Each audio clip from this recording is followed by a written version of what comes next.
à tous et à toutes, j'espère que vous allez bien. Le moi n'existe pas, chapitre 12. Je vous souhaite une bonne écoute.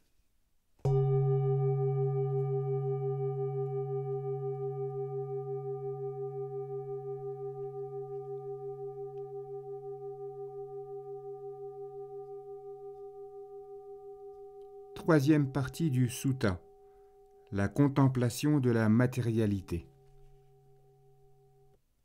Bhikkhu, puisqu'il n'est pas approprié de considérer la matérialité comme « ceci est à moi, je suis ceci », ceci est mon moi, mon entité égo, toutes les formes de la matérialité, qu'elles soient passées, futures ou présentes, internes ou externes, grossières ou subtiles, inférieures ou supérieures, lointaines ou proches, toute matérialité doit être considérée avec une juste compréhension selon la réalité. Ceci n'est pas à moi, je ne suis pas ceci, ceci n'est pas mon moi, mon entité égo. Toute matérialité doit être contemplée pour réaliser la vérité par la connaissance personnelle, que ceci n'est pas à moi, je ne suis pas ceci, ceci n'est pas mon moi, mon entité égo. Dans l'énoncé ci-dessus, la matérialité est décrite et énumérée de 11 façons, selon une classification basée sur le passé, le futur et le présent. Le passé fait référence à ce qui est apparu et a cessé dans les existences précédentes, ou plutôt dans l'existence actuelle. Le futur n'a pas encore eu lieu, mais il se produira à un moment donné. Le présent désigne ce qui se produit actuellement. Il s'agit successivement de ce qui s'est produit auparavant, de ce qui se produit actuellement et de ce qui se produira dans le futur. Lorsque la matérialité est énumérée de cette manière, toutes les formes de matérialité en soi-même, dans les autres, animées, inanimées, sont couvertes. Cependant, dans le cadre de la méditation de la vision pénétrante, les disciples sont principalement concernés par la contemplation de ce qui se passe dans leur propre corps, comme l'indique clairement le commentaire et le sous-commentaire de l'Anupada Sutta. Les phénomènes qui se produisent ailleurs ne doivent être connus que par déduction logique. Un méditant n'a donc qu'à comprendre les phénomènes psychiques et les phénomènes matériels qui se produisent à l'intérieur de son propre corps, et à les voir tels qu'ils sont réellement avec une vision pénétrante. Même en ce qui concerne les phénomènes internes, il est possible de faire des déductions lorsqu'on essaie de comprendre les phénomènes futurs. Ceux qui se sont produits auparavant ne peuvent pas être connus tels qu'ils étaient réellement.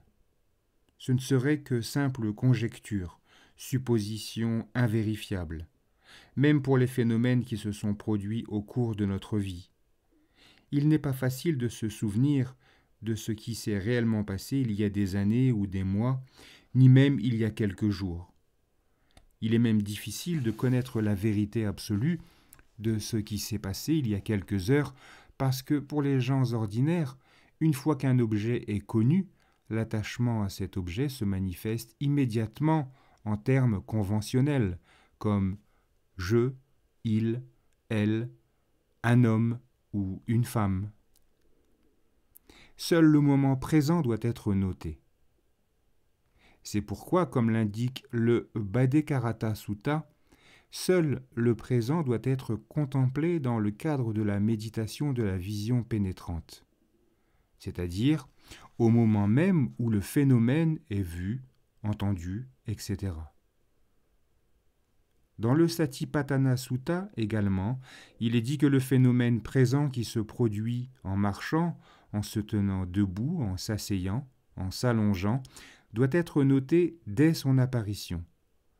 J'ai fourni une analyse approfondie de ce paragraphe parce qu'il mentionne la matérialité passée qui vient en premier dans l'ordre séquentiel chronologique, et que l'on peut se demander si l'on doit commencer à méditer sur ce qui s'est produit dans le passé. Cette analyse devrait lever ce doute. Par conséquent, seuls les phénomènes psychiques et les phénomènes matériels qui se manifestent aux 6 portes chaque fois qu'un objet est vu, entendu, senti, goûté, touché ou perçu, doivent être constamment notés. Tout comme les méditants, ici notent se lever, se baisser, s'asseoir, toucher, etc.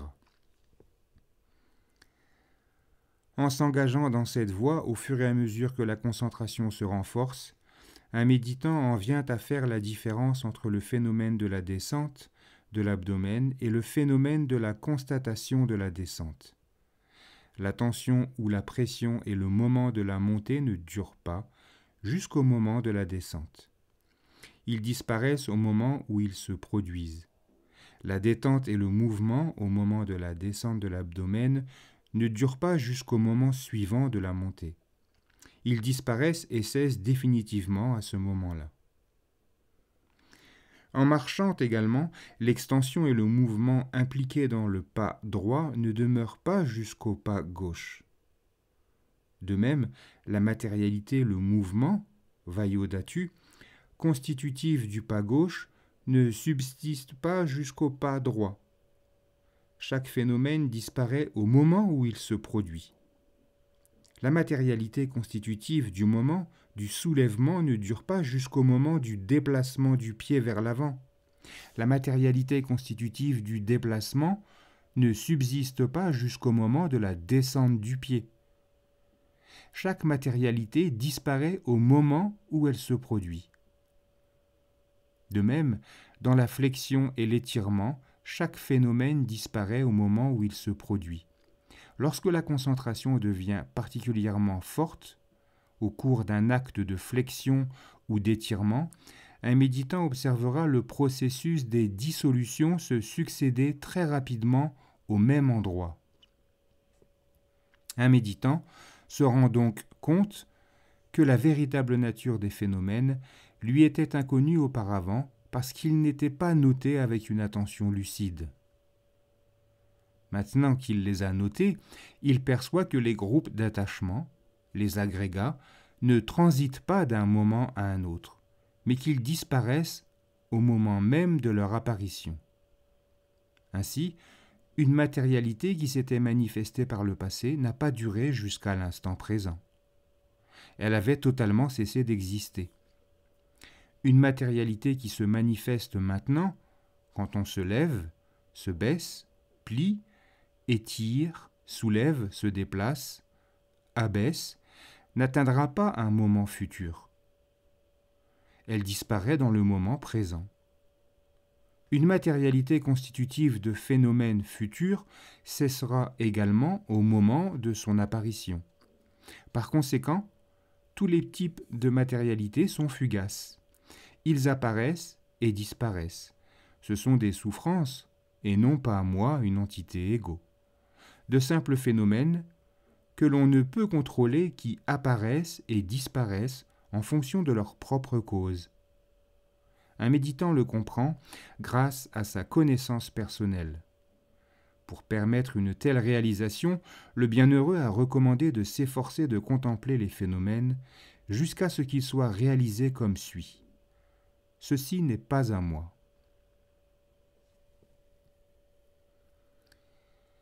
Contemplation de la fugacité et de l'inexistence d'un moi, d'une entité égaux. On peut se demander si la contemplation doit se faire en récitant la formule « Ceci n'est pas un moi, netam mama ». Non, cela ne doit pas être fait. La contemplation doit être pratiquée pour connaître la véritable nature des phénomènes. Réaliser la fugacité, anicca, l'insatisfaction, dukkha, et l'inexistence d'un moi, d'une entité égaux, anatta, c'est connaître la signification de netam mama, qui est un ancien idiome pali. Dans le Chana Sutta, il y a un passage où le vénérable Sariputta demande au vénérable Chana « Perçois-tu ainsi, ceci est à moi, je suis ceci, ceci est mon moi, mon entité égaux ?» Et Chana répond « Je perçois ainsi. Ceci n'est pas moi, je ne suis pas ceci. Ceci n'est pas mon moi, mon entité égo. Le commentaire explique que cela signifie que Channa l'a simplement perçu comme fugace, anicca, insatisfaisant, dukkha, et n'étant pas moi, une entité égo, anatta. Ici, voir les phénomènes comme « ceci n'est pas à moi » revient à percevoir qu'ils apparaissent et disparaissent sans cesse, qu'il n'y a rien de délicieux, rien de fiable, juste de la souffrance. Voir « je ne suis pas cela » revient à percevoir que ce n'est pas permanent. L'illusion naît de la croyance en la permanence. Lorsque l'on connaît la vérité sur la fugacité, il n'y a pas lieu de s'enorgueillir. Voir « ceci n'est pas mon moi, mon entité égo », c'est exactement la même chose que de voir qu'il n'existe pas de moi, d'entité égo.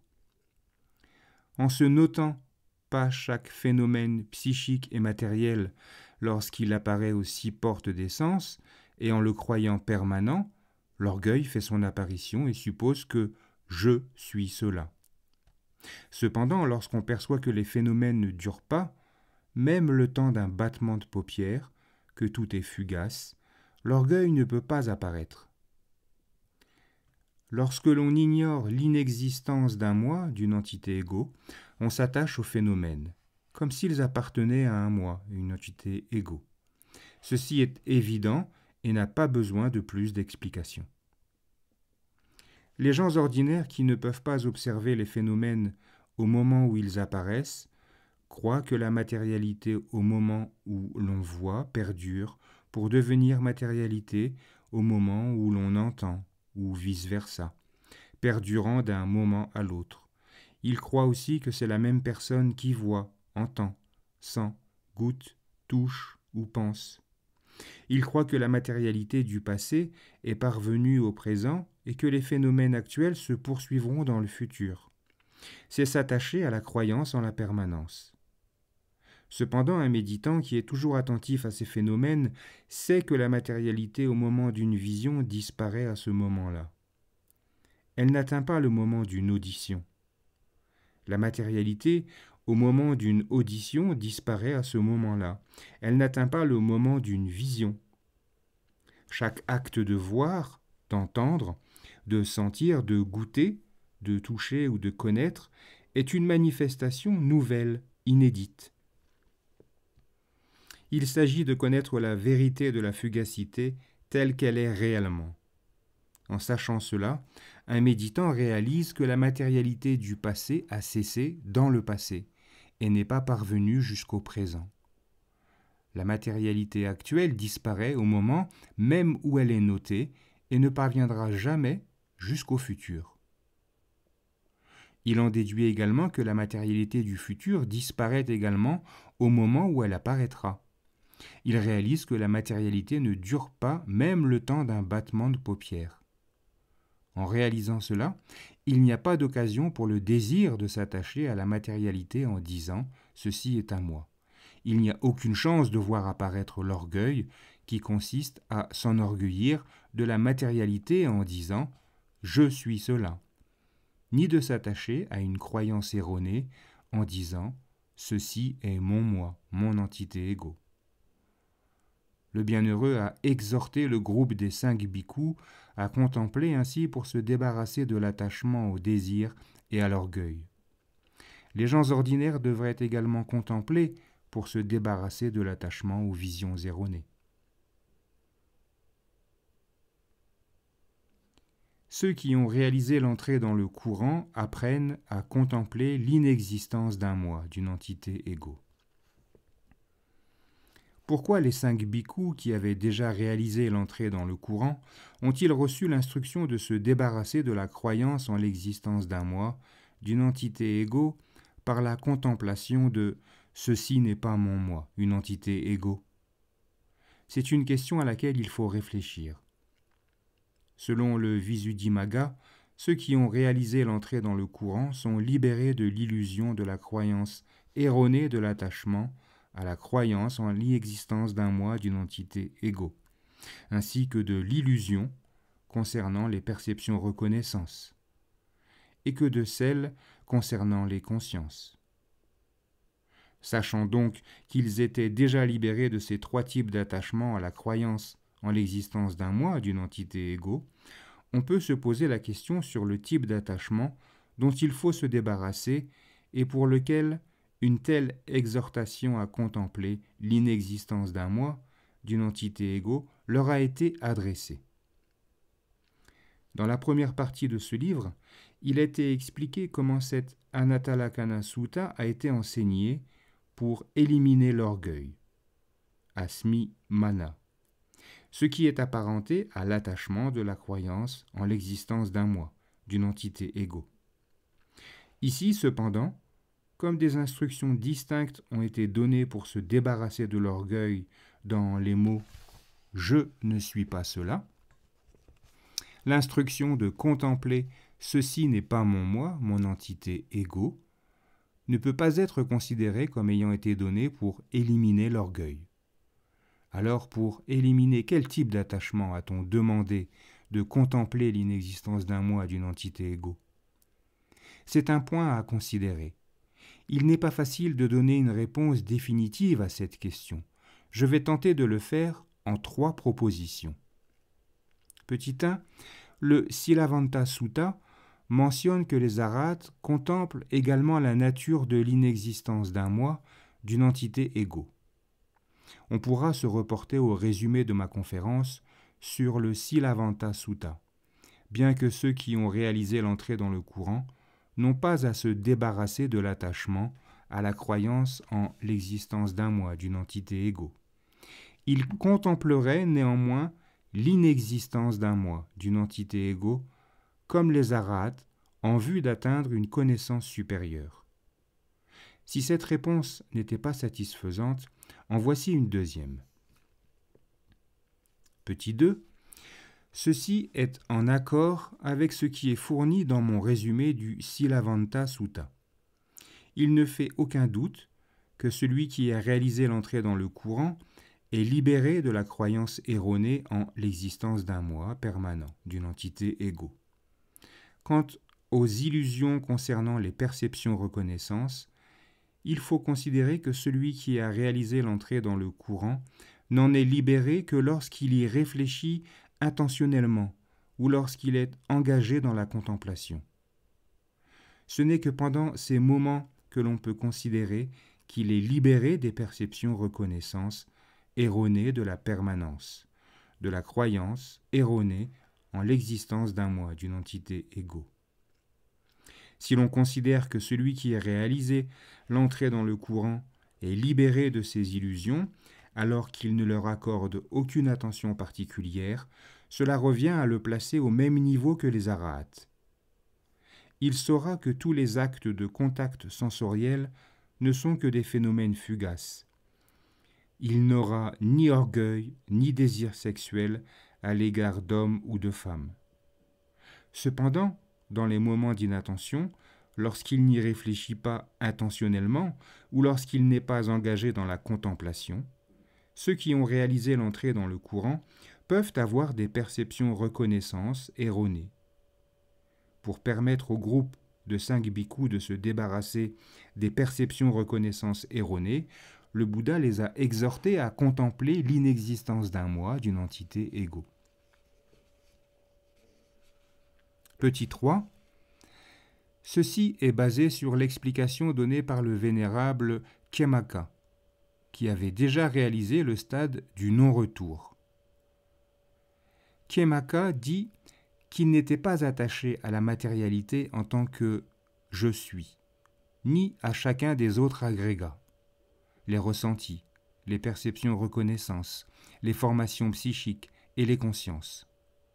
Cependant, en ce qui concerne les 5 agrégats pris dans leur ensemble, il n'était toujours pas libéré de la notation « je suis ».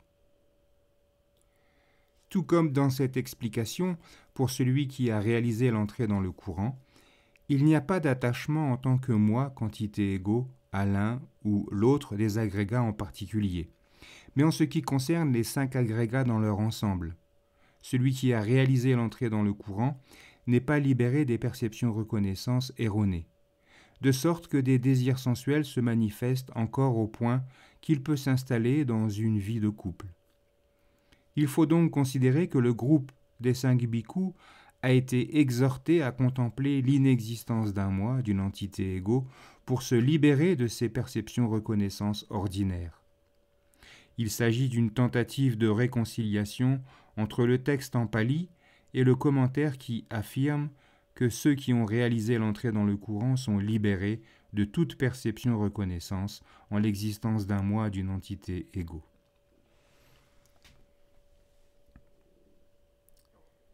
« 11 façons de contempler la matérialité. Je poursuivrai en expliquant comment la matérialité du passé, la matérialité du présent et la matérialité du futur sont contemplées dans leur fugacité, anicca, leur insatisfaction, dukkha, et leur absence de moi, d'entité égo, anatta. J'ai déjà décrit la façon avec laquelle un méditant qui observe la matérialité au moment de son apparition et de sa disparition, dès qu'elle se produit, en vient à connaître la fugacité, anicca, l'insatisfaction, dukkha, et l'inexistence d'un moi, d'une entité égo, anatta. Un méditant qui connaît ainsi peut déduire de sa connaissance personnelle que la matérialité du passé n'a pas atteint la matérialité du présent, que la matérialité du présent ne parviendra pas jusqu'au futur, qu'elles disparaissent au moment où elles apparaissent, et qu'elles sont donc fugaces. Par conséquent, elles ne sont pas moi, une entité égo, mais de simples phénomènes. Récitons maintenant comment, selon la description qu'en fait le Visuddhimagga, on est parvenu à ces conclusions et considérations. Tout en récitant, vous devriez vous efforcer d'y réfléchir. Premièrement, les phénomènes matériels passés ont cessé d'exister. Ils n'ont pas atteint le présent.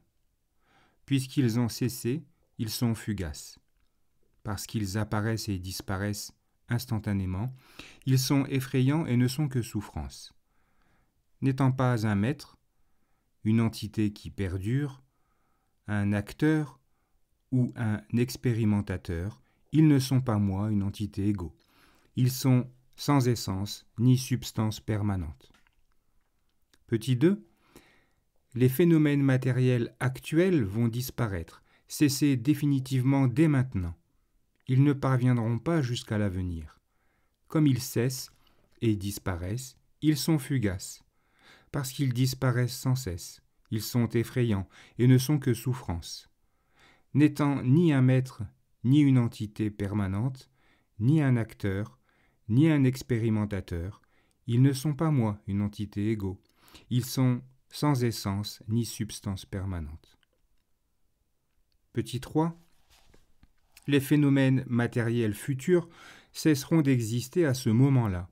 Ils ne se poursuivront pas dans de futures existences. Parce qu'ils cesseront, ils seront fugaces. Comme ils disparaîtront sans cesse, ils seront effrayants et ne seront que souffrance.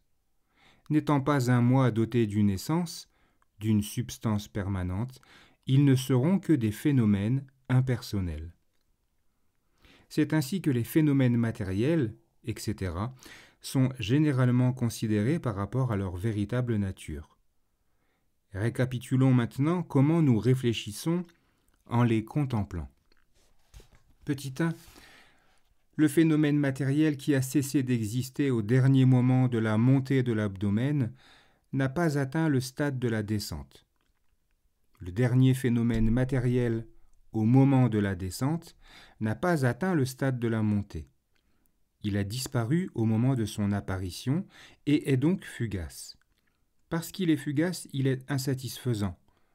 Parce qu'il est incontrôlable, il est dépourvu d'un moi, d'une entité égo.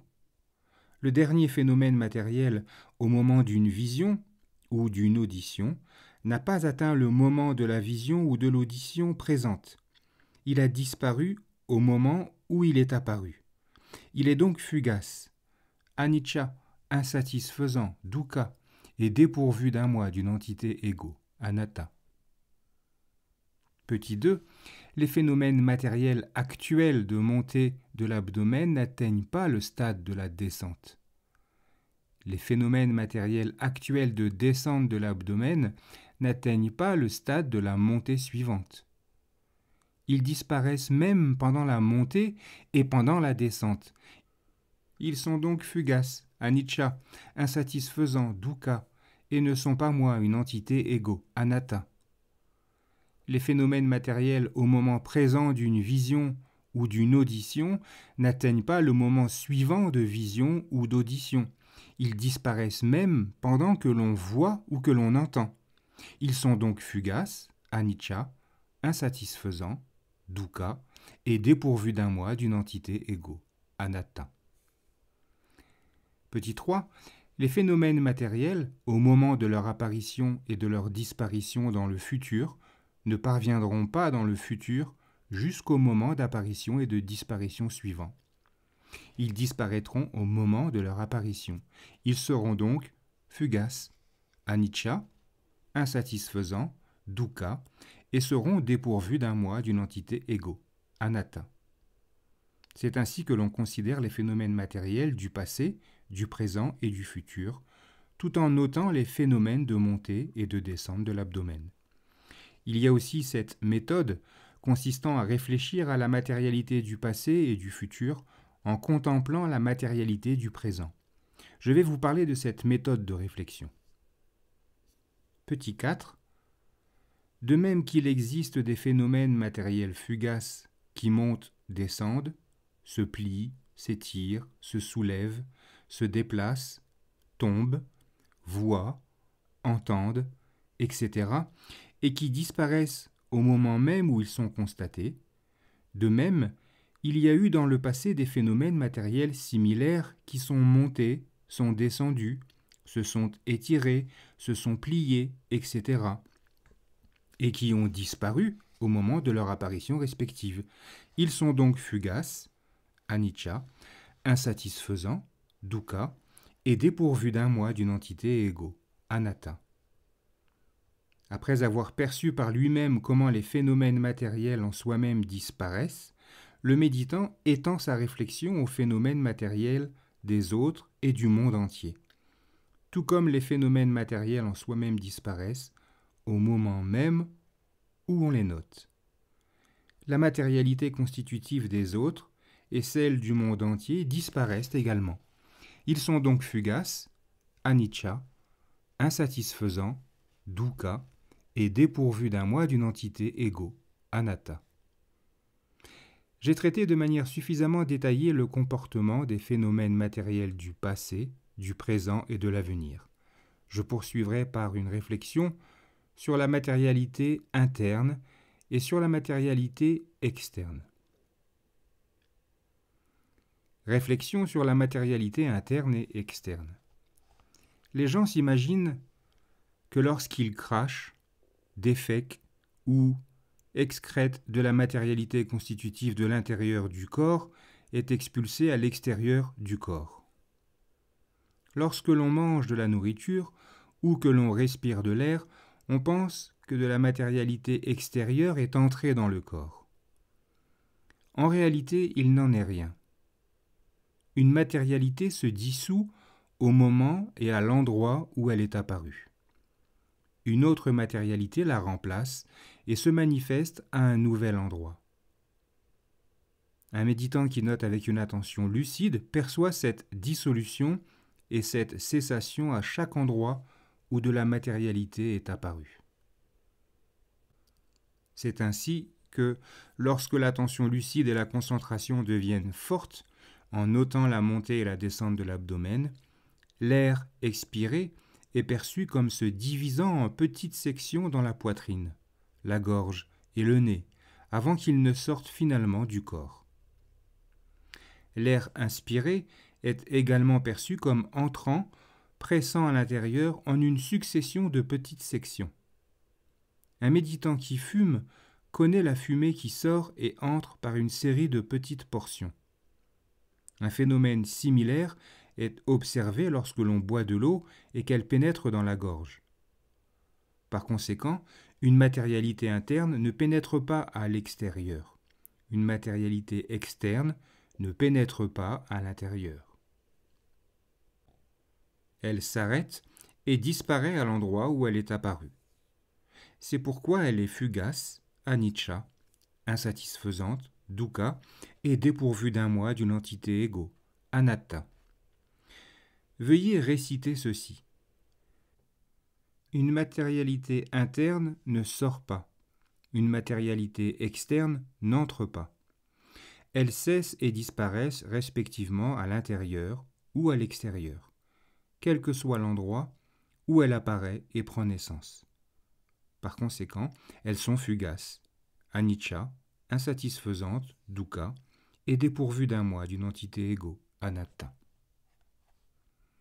Contemplez la matérialité grossière et la matérialité fine. D'ordinaire, les gens croient que c'est de la matérialité tendre de leur jeunesse qui est devenue leur matérialité grossière à l'âge adulte.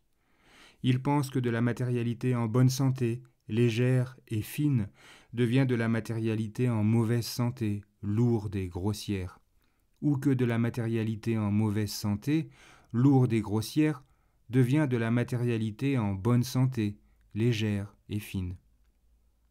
Un méditant qui observe constamment des objets tangibles voit que la matérialité se décompose en petits morceaux pendant qu'il l'observe. En voyant cela, il sait que de la matérialité grossière ne devient pas de la matérialité légère, pas plus que de la matérialité légère ne devient de la matérialité grossière. De la matérialité grossière, chaude ou froide, ne devient pas de la matérialité légère, froide ou chaude. De la matérialité légère, froide ou chaude, ne devient pas de matérialité grossière, chaude ou froide. De la matérialité grossière, rigide, en expansion, en mouvement, ne devient pas de la matérialité légère, stable, immobile. Elles disparaissent toutes au moment où elles apparaissent. Elles sont donc fugaces et dépourvues d'un moi, d'une entité ego. De la matérialité grossière ne devient pas de la matérialité fine. De la matérialité fine ne devient pas de la matérialité grossière. Elles disparaissent au moment où elles apparaissent et sont donc fugaces, anicca, insatisfaisantes, dukkha, et dépourvues d'un moi, d'une entité ego, anatta. Contemplez la matérialité de qualité inférieure et la matérialité de qualité supérieure. D'ordinaire, on croit que de la matérialité en mauvaise santé et de qualité inférieure devient de la matérialité en bonne santé et de qualité supérieure. Que cette matérialité corporelle de jeune homme devient celle d'un vieil homme. Cependant, un méditant qui observe de la matérialité au moment de son apparition comprend que toute matérialité qui se manifeste cesse et disparaît au fur et à mesure qu'elle est observée, et c'est donc que de la matérialité en mauvaise santé et de qualité inférieure n'est pas devenue une matérialité en bonne santé et de qualité supérieure. Que la matérialité en bonne santé et de qualité supérieure ne devient pas non plus de la matérialité en mauvaise santé et de qualité inférieure. Elles disparaissent toutes au moment où elles apparaissent. Elles sont fugaces. Anicca, insatisfaisantes, dukkha, et dépourvues d'un moi, d'une entité ego. Veuillez réciter ceci. Une matérialité de qualité inférieure ne devient pas une matérialité de qualité supérieure. Une matérialité de qualité supérieure ne devient pas une matérialité de qualité inférieure. Elles disparaissent au moment où elles apparaissent. Elles sont donc fugaces, insatisfaisantes et dépourvues d'un moi, d'une entité ego, anicca, dukkha et anatta. Contemplez la matérialité lointaine et la matérialité proche. D'ordinaire, on croit que lorsqu'un homme est venu de loin, il est arrivé avec sa matérialité apportée depuis cet endroit éloigné. De même que lorsqu'un homme part vers un lieu éloigné, il emporte sa matérialité depuis ce lieu proche. Cependant, un méditant qui note en permanence les phénomènes psychiques et les phénomènes matériels sait par exemple que lorsqu'il étire ses membres, une matérialité disparaît dans une série de fondus enchaînés sans parcourir la moindre distance. Lorsqu'on se penche, une matérialité disparaît dans une série de fondus enchaînés sans parcourir la moindre distance. En percevant cela, un méditant est convaincu qu'une matérialité qui est proche ne s'est pas éloignée, et qu'une matérialité qui est éloignée ne s'est pas rapprochée. Elles disparaissent au moment où elles apparaissent et sont donc fugaces, anicca, insatisfaisantes, dukkha, et sont dépourvues d'un moi, d'un soi, d'une entité égo, anatta. En observant quelqu'un qui se rapproche et en notant voir, la personne disparaît dans une série de fondus enchaînés. En regardant quelqu'un qui s'éloigne et en notant voir, l'homme disparaît dans une série de fondus enchaînés.